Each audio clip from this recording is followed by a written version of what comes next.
Thanks for listening to Live Forever Young Radio. Manual therapies don't just stop at massage. They go beyond with techniques like craniosacral therapy, somato-emotional release, and visceral manipulation. Tune in to today's show to learn what these lesser-known but amazingly effective manual therapies are and the amazing benefits they can have for your health. From headache relief to aligning internal organs, these therapies might be what you need to get you realigned physically and spiritually. Hello, everyone, and welcome to Live Forever Young Radio. I'm Bob Gilpatrick here with Raleigh Culp. Hi, everybody. How's it going, Raleigh? Good, buddy. Good.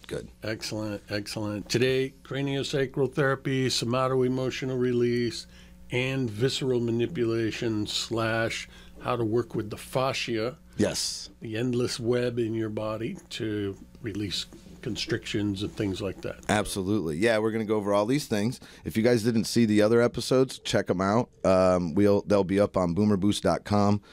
You can go check them out. If you go to Live Forever Young Radio podcasts button, click on that. You'll see about 70 or so different ones, and the newest ones should be up, I want to say, by the end of this week.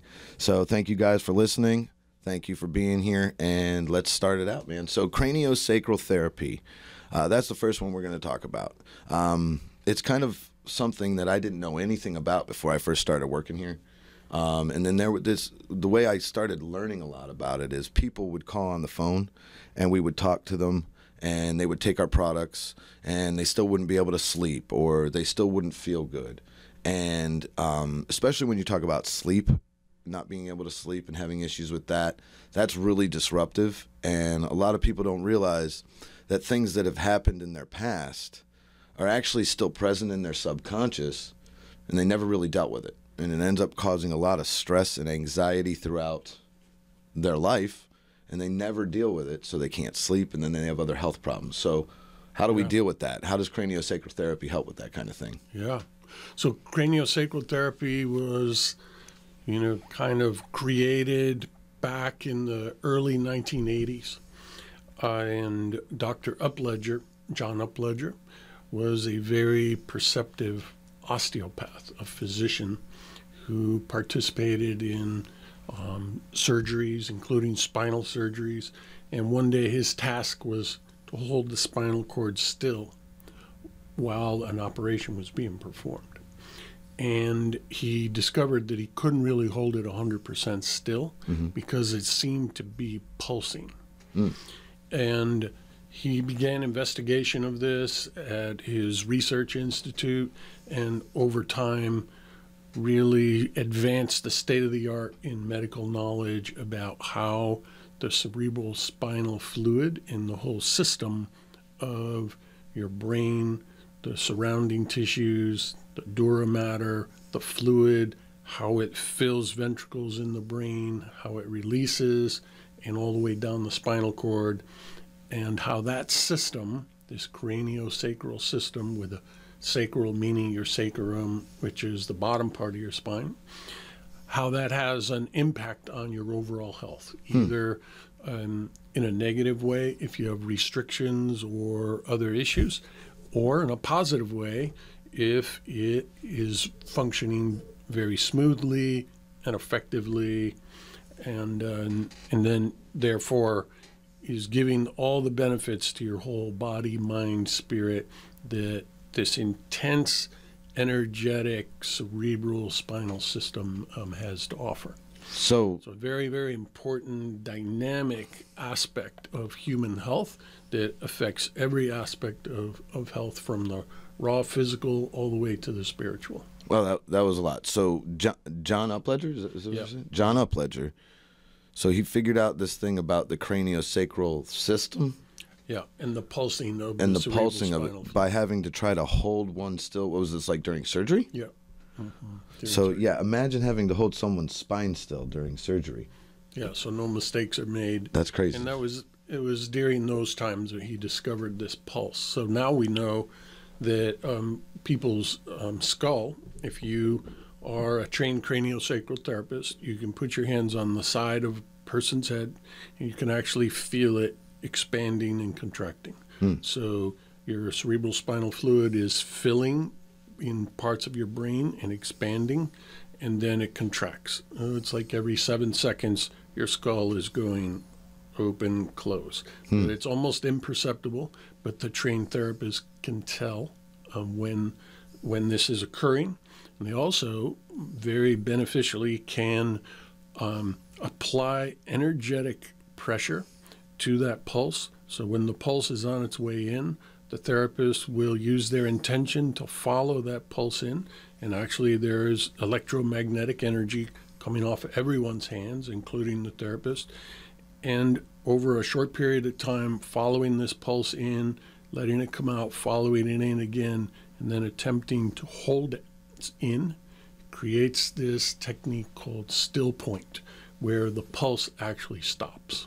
And still point is a desirable state because they say in still point is when your inner physician kicks in, and now you're in a place where your body can heal itself with the help and direction of the therapist. Wow, that's crazy. So basically what you're saying is with the pulsing of the spinal fluid and the spine, it also relates to the brain? Yeah. And so that's the same fluid, pulse? Yeah, same pulse. And so so these therapists can like manipulate the pulse, but what does that actually help with in the long run? Yeah, so it kicks in your inner physician, so it helps with all different kinds of things. So this is just one aspect of craniosacral therapy, this still point technique, but it helps people with migraine headaches. It can help with pain in different parts of your back. It can help with, issues related to your eyes, your immune system, and many, many different things like that. Yeah, one of the things that you mentioned, the immune system thing. So we've had some people that we've spoken to over the years, and they've had like autoimmune disorders, right? Things that have just started out of nowhere in there. From what they tell us is like, oh, I just started getting rheumatoid arthritis for no reason. And when they say no reason, it's not always for no reason. A lot of the times there's something like a traumatic event that happened in the past, and the body, well, the immune system is still kind of reeling from that, right? And then that can add to more issues with your health, especially when you don't deal with that trauma. And so I think one of the things that we always talk about, craniosacral therapy can actually help go back and deal with that trauma. And even though it's past already, you can kind of bring it back up and help to tell your body, listen, calm down.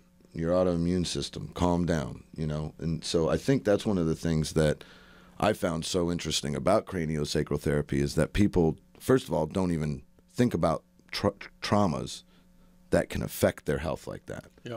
Yeah. And traumas can begin, right at birth. So when a child is born, depending on how they come out of the womb and the position of their body and head when they're being born can be traumatic. So one of the techniques that the really skilled pediatric craniosacral therapists will do is when a newborn baby, maybe after a week or two, is brought to the therapist, they will hold the child and they will see what shape the different bones are in of the skull. The skull bones are held together by sutures, stitches. And especially when a child is first born, those bones move quite a bit, and you have that soft spot on top of your head. Oh, yeah. But if a child comes out in the birth canal with their head in this position up, and it's forced that way, because the bones are so malleable, it can actually push the bones together in a way that creates constriction. So if the child's occipital bone is jammed against the temporal bones that's connected to on the side, it can affect blood flow to the brain, and it can affect nerve flow via the vagus nerve, which starts in the brain and comes out through the back of your skull through these portals called the jugular foramen. Wow. There's two of them, and the arteries come out there, and also the vagus nerve, and the vagus nerve innervates a vast part of your body, including your stomach and your intestines. Gotcha. And works as a conduit of communication between organ systems and your brain. Okay? So, and this trauma can happen as they're coming out of the birth canal? Was that what? If their head is pressed in this position, it'll compress the jugular foramen. And so Dr. Upledger has these beautiful videos where he shows how to do craniosacral for a newborn child, and has special certifications for people that want to go through that training so they can work on little babies. Very, very helpful for babies, things like colic and other issues that tend to affect newborns can be mitigated by a craniosacral therapist. Wow. Okay. Yeah. So I didn't really know anything about the baby part of it. I just know the thing that we talk about when, especially with the immune system. That's something that we've dealt with a lot. People don't really realize it. Yep. Hey, how's it going, Katie? Thank you guys for being here. I appreciate it. Red Haze, thank you for sharing it. So if you guys are just joining us, just wanted to give you a review on what we're talking about. So right now we're recording a podcast that we do called Live Forever Young Radio, and we're interacting with you guys live. The topic for today is technically craniosacral therapy, somato-emotional release, and visceral manipulation. So this is actually the third part of a series we're doing on manual therapies, kind of talking about massages and things like that and the benefits of it for your health. So these are kind of the one-off ones that not a lot of people know about. They're all kind of fall under the manual therapies type of therapy that we're going over. So if you guys have any questions, if you wanted to ask something about craniosacral therapy or what it helps with or anything like that, we're here.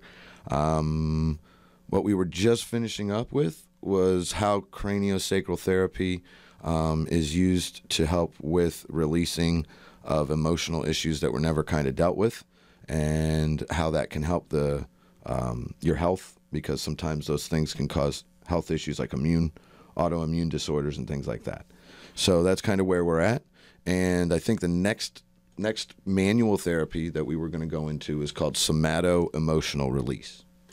Yeah, and so this is less of a manipulation, and it actually is part of craniosacral therapy. Okay. Dr. Upledger discovered as he was doing craniosacral therapy and teaching students that quite often the issues they were trying to help the patient with had a very deep emotional component to it. And there's been a lot of books written about this. Most famous one by Dr. Lipton. Bruce Lipton wrote the book, The Biology of Belief. Oh, yeah. And documented how people's belief structures, emotional issues have a profound effect on actually the cells and the functioning of all of the 70 trillion human cells.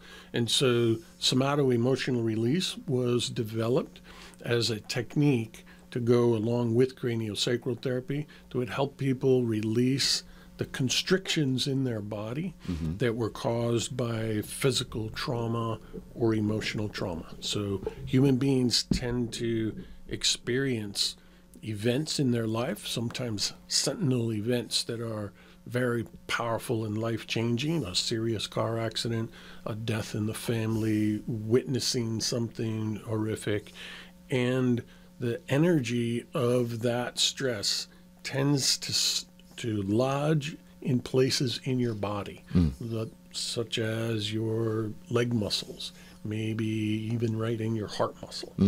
And there's this vibrational energy cyst that is constricting and making things difficult. And so the somato-emotional release is a release where the therapist has the skill and training to facilitate a release of these energy cysts, thereby rendering the patient better capable of their body being aligned, their emotions being modulated, their spiritual expression and reception being enhanced. And sometimes without the help of someone to help with these emotional releases, a person can go through their whole life with certain behavior patterns, emotional upsets that will linger on and affect them right up until the day they die. Yeah, I think that's kind of what I was talking about with like the people who can't sleep, people who have issues with like that, or anxiety, anxiety disorders that they didn't have before. It started occurring after, like you said, a sentinel event. That's kind of the word I was looking for. You have a sentinel event, and your body reacts to it, even in ways that you don't understand. And so you think you've dealt with it up here, but you really haven't. So then your body, that subconscious, is not letting that go. Yeah. Yeah.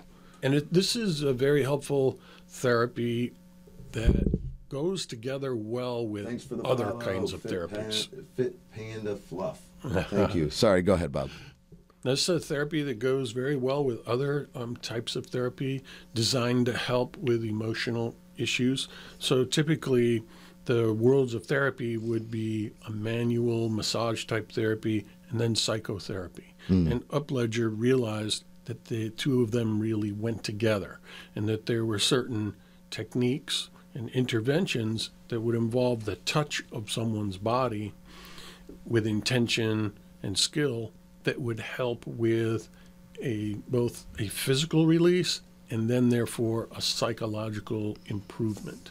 And so he wanted to have a technique that merged those two worlds together. So the person skilled in somato-emotional release is part a psychotherapist and part a manual therapist. So it's like a twofold thing. Yeah, twofold, and it tends to be when the therapist has their hand over a spot where these energy cysts are, which a therapist can detect with their hands by running their hands hovering above the person's body, and they can feel these energy cysts, and then can, for example, say, all right, so what's going on right here with your leg? Tell me how you're feeling when I put my hand over your leg. What does that bring up for you? And sometimes it's blatantly obvious. I've had this therapy done for me on my leg, but for me it was very obvious. I had broken my leg when I was in a car accident, and on 3 different occasions was put under surgery with the stipulation that one of the possible things that might have to happen is we might have to amputate your leg.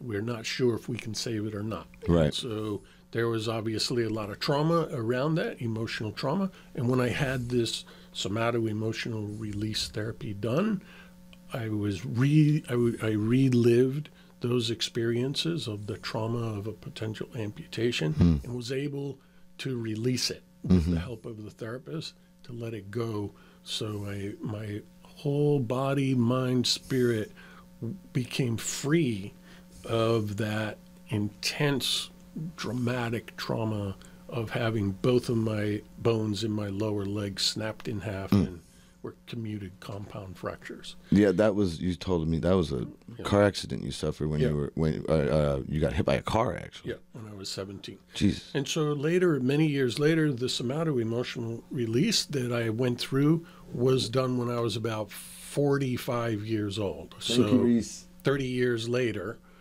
I experienced somato-emotional release from that trauma.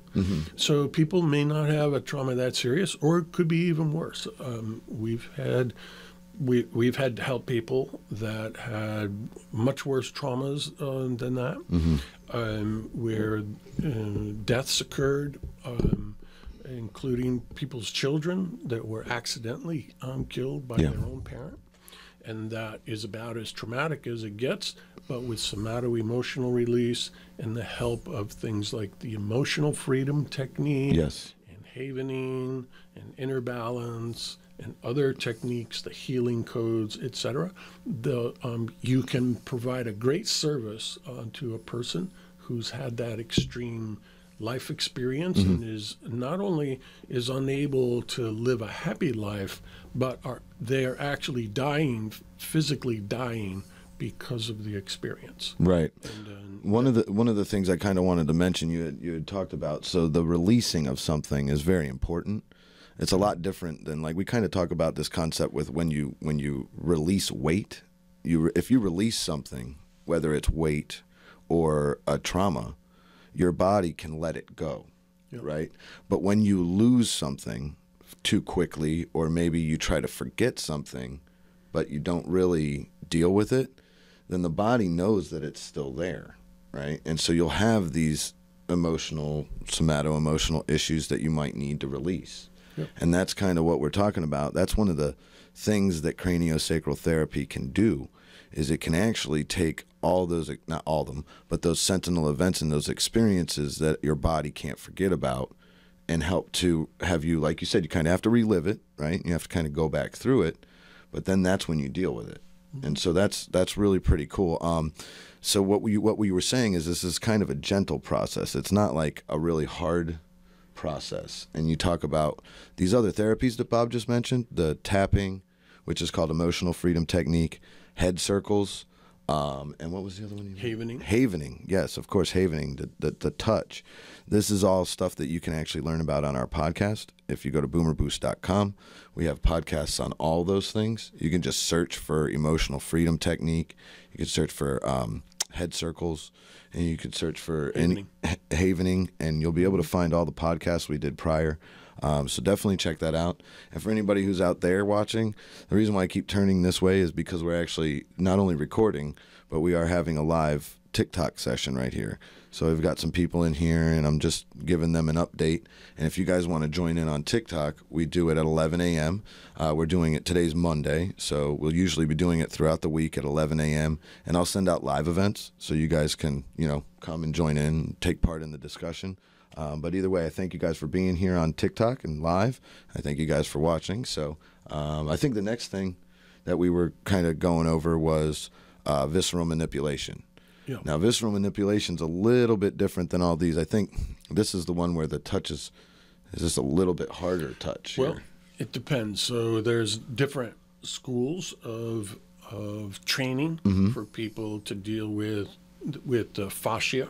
So visceral manipulation technically is referring to the internal organs. So the organs in your torso, essentially your lungs, heart, liver, kidneys, your intestines, they are all situated inside your cavities in a way that they can move when your body moves. So when you're twisting, turning, doing sit-ups, etc., those organs have to be able to glide around each other and across each other, so they're not bumping against each other. Right. Yeah. I mean, you'd have to imagine with all the things that are in your even center cavity here, there'd be a lot of, I guess, a dance of organs so they don't get bumped into or tangled with each other and stuff like that. That's definitely. And so there's a web of tissue that holds all those organs in place and also allows them to glide in the right way. And that is what's called fascia. They call it the endless web. And it's throughout your body, and it's holding other things together in addition to your internal organs. And this fascia is like spider web type material, and it can get constrictions in it. What's up, Amplify? And it also can get, it can get torn slightly, moved in the wrong direction. And because it's an endless web, you can actually have fascia that has been stretched or contorted in one part of your body that's affecting the next part next to it. Gotcha. And that's then affecting the next part. And you can have this cascading effect where you can actually have a pain somewhere in your body. Because it's a web. Yeah, that's actually being caused by a constriction somewhere else. Right. So for anybody who just came in, hey, how's it going, Amplify? Thanks for the gifts, man.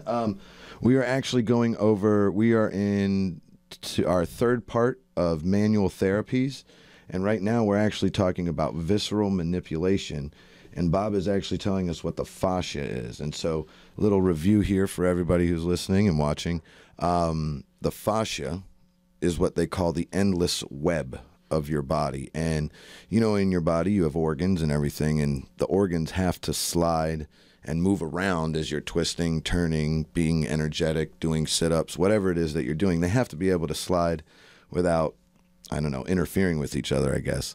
So what we're talking about here is this thing called the fascia, which is kind of like, I guess for lack of better words, like a bag or a web that kind of holds these things in place, your organs in place.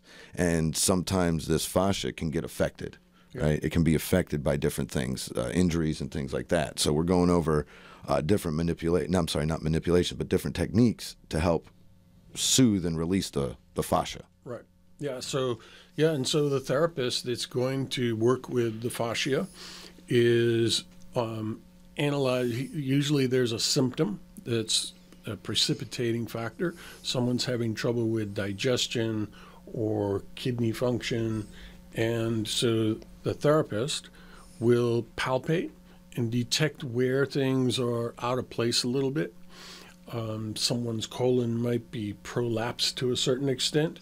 And so the therapist can rearrange things by gently touching, and sometimes more than gently, manipulating that fascia, and where there might be constrictions, they can break it down and release any constriction that's pulling on something or not allowing an organ to glide properly. And they can realign things so the patient will have a positive outcome. Now, there are different schools that people go to learn such things, and some of them are more physical types of interventions, and some more energetic. Okay. So, when you say energetic, you talk like Reiki and stuff? yeah, Or? like that. Yeah. So Reiki healing is something that we didn't have on the docket, but Reiki healing is energetic healing. Actually, we have a woman that works with us named Lucy. She actually helps on the phones, and she's a great therapist, actually. And she has a really good handle on Reiki energy. She's technically a Reiki master. Yeah. And so she can use energies to actually help with different diagnoses and things like that, as far as like what part of the body is hurting and things like that. She's really good with that, and it's actually a real thing. I know a lot of the stuff we're talking about sounds kind of woo-woo-y, but there's actual science that backs this stuff up. So that's kind of why we're going over it, because a lot of people don't really know about it and probably wouldn't give it a chance if they had no clue. Yeah. Used to be considered more woo-woo, but when you have many thousands of medical doctors now are trained in these techniques, and physical therapists who are classically trained now are learning these techniques. And so it's become a lot more mainstream when you have literally tens of thousands of medical doctors in the United States and around the world that have been trained in these techniques. So they're realizing the value of it. But I'll give you an example of a couple of the different techniques for manipulating fascia. One's called Rolfing, R-O-L-F-I-N-G. Rolfing, and Ida Rolf was the founder of this technique.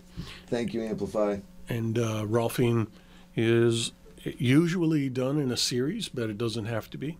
Usually people will sign up for a series of 10-hour-long sessions, and the therapist will work on different parts of their body. So, for example, their lungs, and they will palpate the tissue in the chest, find places where there's restrictions, and with physical force, sometimes fingers, knuckles, elbows, will break down this fascia and then realign it in the way that it needs to be realigned.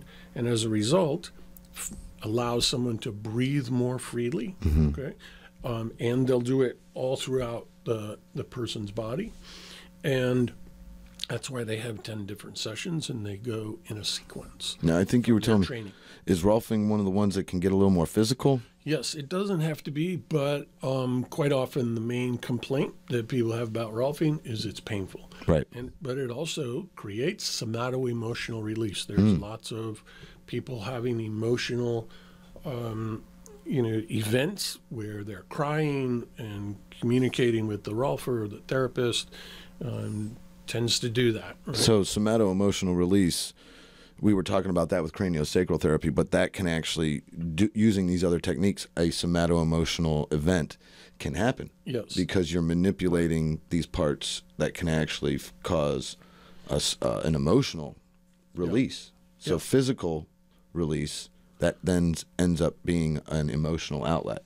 Yes, and you want to, if you're a consumer, someone thinking about going for manual therapies, any of these manual therapies can stimulate an emotional release. And if you're a person who's had serious trauma in their life from your childhood, maybe abuse in your childhood, or you've been in a war, things PTSD. like this, if you're going to go for therapy, you're better off going to get therapy from someone who is trained in somato-emotional release, because even just the most casual massage, shiatsu massage, you can have these emotional releases.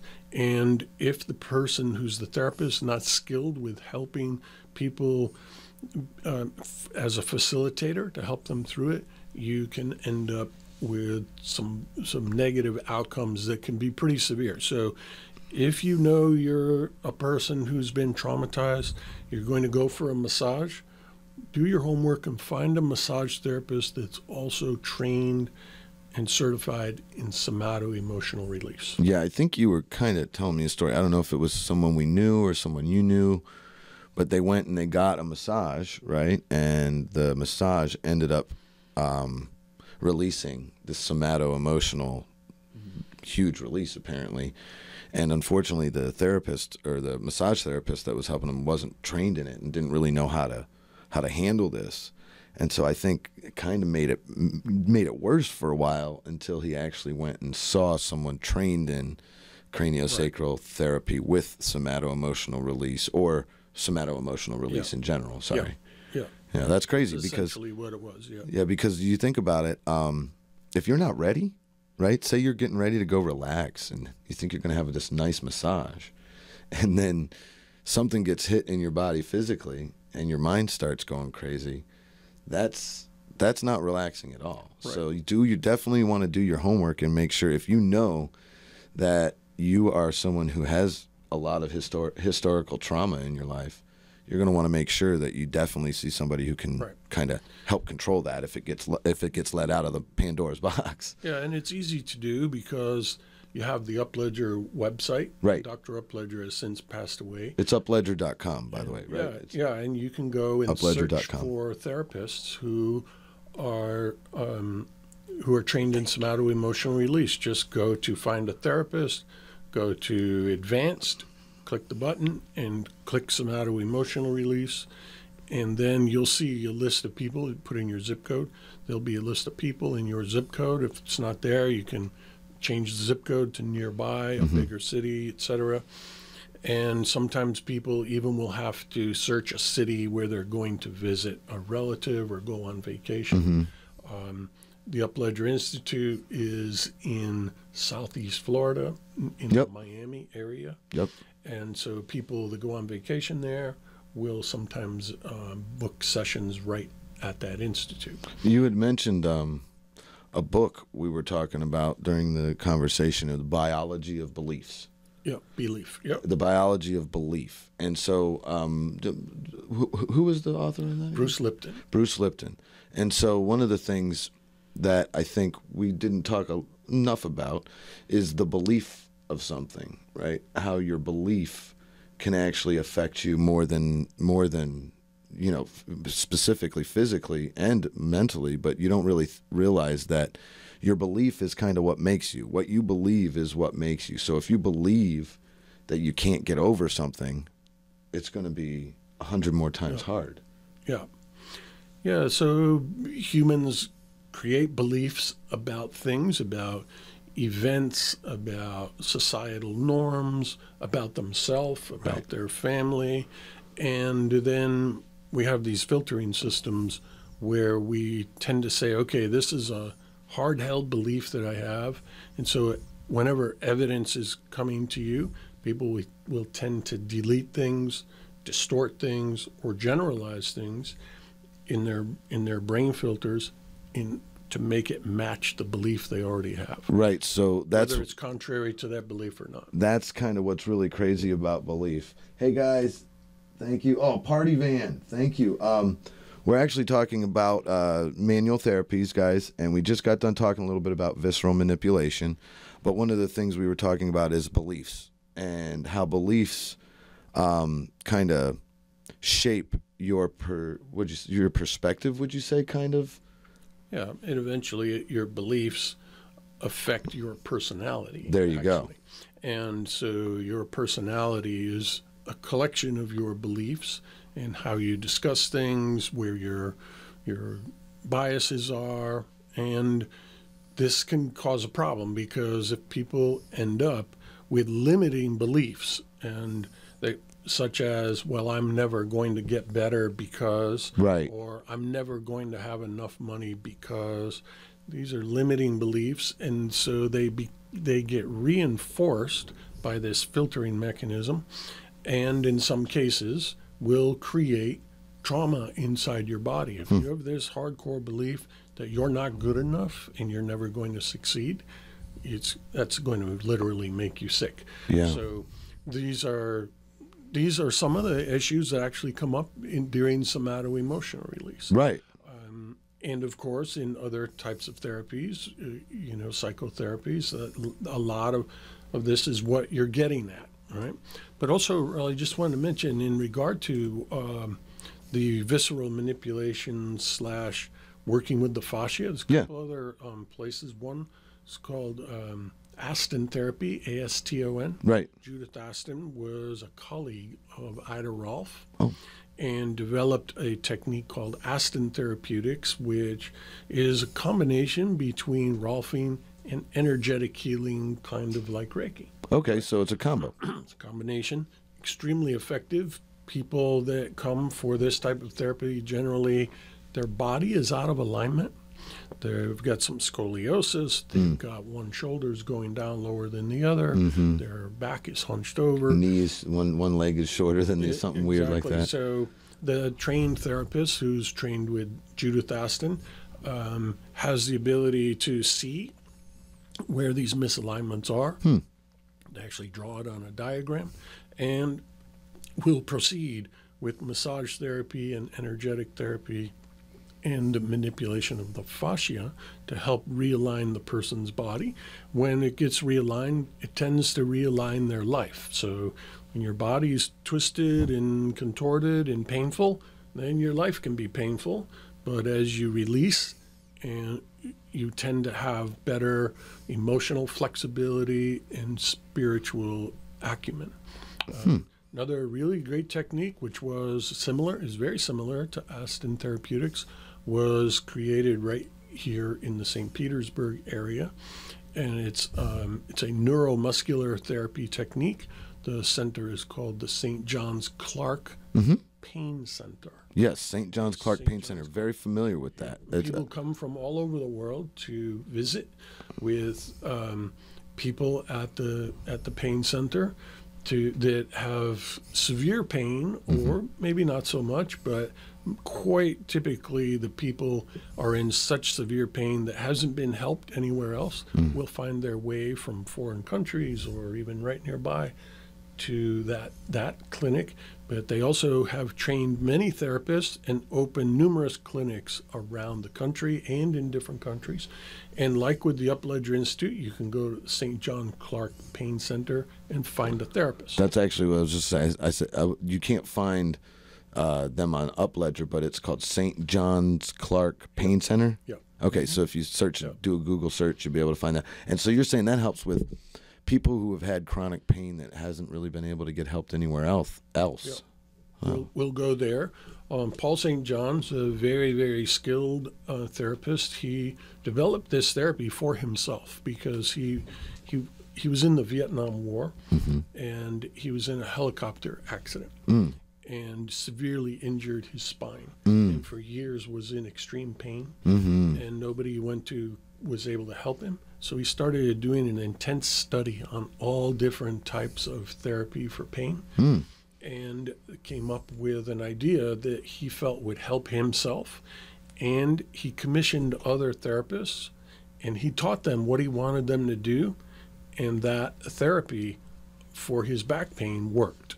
And so that gave rise to the center. So basically, he taught everybody his technique, and he had them use it on him to make sure it worked, and it worked and now it's a whole thing. Now it's been many, many years where he's trained a lot of really skilled therapists that have benefited a lot of people. Many, many thousands of people have been able to get out of pain that was literally ruining their life with the assistance of people like Paul St. John and his therapists and people that have been trained in Rolfing, trained in Aston Therapeutics, trained in visceral manipulation at Jean-Pierre Barral's school, which you can find on the Ledger Institute site. You can find visceral manipulation therapists on that site. I was going to say, I was going to ask if that's there. Is the Aston therapy on Ledger, or is that, can you not find that there? I don't think it is. I think it used to be, but it's pretty easy to find. Just look up Aston therapist. Just look it up. Yeah. Cool, man. I wanted to say, just so you know, we are doing really well in here, Bob. Thank you guys for joining us and liking and sharing it. Mike Dubb, how's it going? Thank you for joining us. Just a little review. We are going over our third episode in our series on manual therapies. And when we say manual therapies, hey, oh my God, an eagle. That's beautiful. Jeez, thank you. Oh my gosh. Thank you, Christina. That's great. Yes. So just a review. Thank you so much for the eagle. That was amazing. Craniosacral therapy. That is our first thing we went over. Then we talked about how that related to somato-emotional release. So craniosacral therapy is kind of a therapy that uses light touch, right? And it helps to nourish the nervous system. The thing that craniosacral therapy can help with is self-healing, physical things like headaches. It's also really beneficial for newborns. We talked about how newborns can have issues right from the beginning, especially during birth. They have soft heads, so they can get a little squished up. So sometimes craniosacral therapy can help with that. And then another part of craniosacral therapy was somato-emotional release, right? It kind of expands on the craniosacral therapy idea. It helps get rid of the negative effects of maybe traumatic experiences, sentinel events, like we were talking about, and some injuries. Of course, injuries are very traumatic. People heal from injuries, but a lot of the times they don't deal with the mental trauma that came along with it. Like Bob broke his leg when he was 17 years old. He almost got it amputated, but didn't really deal with that whole fear of having your leg cut off till 30 years later. Yep. Right. So if there's something that's bothering you that you're never able to take care of, this is kind of a way for you to bring that back up, live through it and then move forward from it. Because a lot of the times if you can't move forward from it and you're trying to be healthy, your body, like we were talking about, believes it can't get over something, the biology of belief, and you have a hard time. Your body responds negatively because your mental aspects and your beliefs are negative. So we're kind of going over that. Visceral manipulation is what we just kind of went over, and the different parts of it, how your fascia holds your organs together, right? And a lot of the times that fascia, which is kind of like an endless web, it can get traumas and they need to be released, right? So when you release the restrictions in your fascia, which is, again, the web, it can help with the alignment of your entire body, muscles, tendons, bones, internal organs. And then when you align that, your life starts to realign, right? Your body's in alignment and your life starts to follow. And then a couple of the therapies that we were finishing out with was Rolfing, which is kind of a physical manipulation of the fascia, right? Can be a little painful sometimes. But then there's another one that kind of uses Rolfing and energetic healing called Aston therapy, which is really cool. It kind of took a little bit of the Rolfing idea and combined it a little bit more with Reiki, right? Yep. We were talking about Reiki, which is energy healing. And then neuromuscular therapy was one of the newer ones that was founded actually right around our neighborhood, yep. St. John's Clark Center. And that really helps with all very similar things as visceral manipulation and Rolfing and Aston therapy, but it takes just a little bit different approach to it. Yep. So. Yep. It was pretty good. That was pretty good. I remembered all that. That was pretty good. Good summary. I listen. I retain. Now I have to put it to practice. But anyway. So, Raleigh, sometime in the future, we should do something about chiropractic. Yeah, actually, I was thinking while we were talking about all this, we didn't have chiropractic scheduled for the series, but maybe our next one we should do about chiropractic. Yeah. Because chiropractors well, Chrissy, who's in here, she had an issue, and one of the things that she said was really beneficial was the chiropractor. Yep. And I don't think she'd ever really went to one before. Kind of like you think, oh, well, I don't know if it'll really help, and then you go, and it really makes a difference. So, yeah, maybe we do. Yeah, let's do that. let's do some chiropractic. Absolutely. All right. Well, either way, guys, we're about to wrap up. I want to say thanks to everybody who is here, especially on TikTok Live. Chrissy says that sounds like a good one. So chiropractic sounds like a good one. Thanks to everybody out there. And again, just to let you know, I'm actually talking to people live. And if you want to be somebody who can join in on the discussion, go ahead and follow Bob at Bob Gilpatrick on TikTok, or you can follow me, Raleigh with Boomers, on TikTok. And we do our lives. We'll be doing them at 11 a.m. And we will also be taking time to answer any questions. If you guys have anything that you want to share or go over, we'll be more than happy to do that. And we're not doctors, but he is a certified holistic nutritionist. And I'm actually going to be, I was talking to Bob about it, I'm going to be getting certified here real soon. So we look forward to talking to you in the future. And thanks. Yeah. Thanks, everybody, for watching and listening to Live Forever Young Radio. We'll see you on the next show. Thanks for listening to Live Forever Young Radio. Check us out at liveforeveryoungradio.com.